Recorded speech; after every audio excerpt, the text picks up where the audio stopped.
Mag-ingat at umiwas sa maling tao. Hanapin, pahalagahan ang tamang tao. Sapagkat mahirap at masakit magtiwala at magmahal ng maling tao. Mahirap yung mapunta sa ibang number yung load na para sa'yo.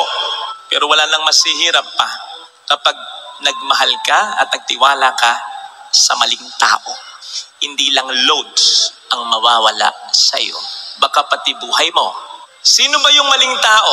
Yung maling tao ay yung curious lang sa'yo. Yung tamang tao ay serious sa'yo. Yung maling tao ay interesado lang sa'yo. Yung tamang tao ay desidido sa'yo. Kaya lang sa una, mahirap makita ang pagkakaiba. Sapagkat yung tamang tao at maling tao, yung serious at desidido, pati na yung curious lang at interesado lang, pareho nagsisimula yan sa mabuting pagtitinginan. Ay, hello, how are you? Sa malimit na pag-uusap, pagte-text, pakikipagkita.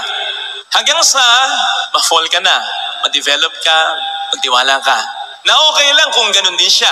Eh, paano kung interesado lang siya at curious lang siya? Kasi maganda ka, gwapo ka, may nakukuha siya sa'yo.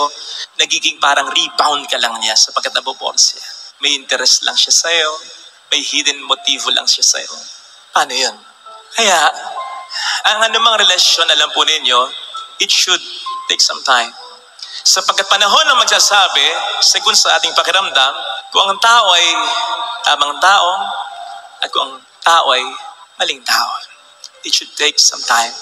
Halimbawa, sa paglipas ng panahon, ay yung pakikipag-text, pakikipag-usap at pakikipagkita, hindi nagbabago. Ganun pa rin, consistent.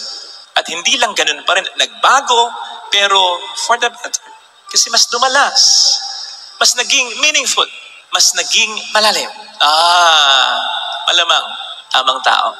Pero pag sa paglipas ng panahon, nagpapalipas na rin siya ng panahon. Bago ka i-text, bago ka kausapin, bago siya makapagkita. Ay, nako. Yung sa pagte-text, even just to check on you, lalong-lalo na sa pagre-reply. Ngayong alam naman niya na ikaw ay magagalit, mag-iisip, mag-aalala, magtatampo, pero wala lang sa kanya. Ay, nakaw. Maling tao. Sa pakikipagkita, kung kailan niya lang maisipan, siya magsaset, ikaw ang mag-a-adjust sa kanya. Weekdays pa. Bakit? Anong masama sa weekdays, Father? Kasi naman kayo, who work from Monday to Friday, ano mahalaga sa inyo? Friday nights. Gimmick na yan. Yeah? O kaya pahinga na yan. Saturday, Sunday, rest days nyo yan eh. So mahalaga po para sa inyo yan.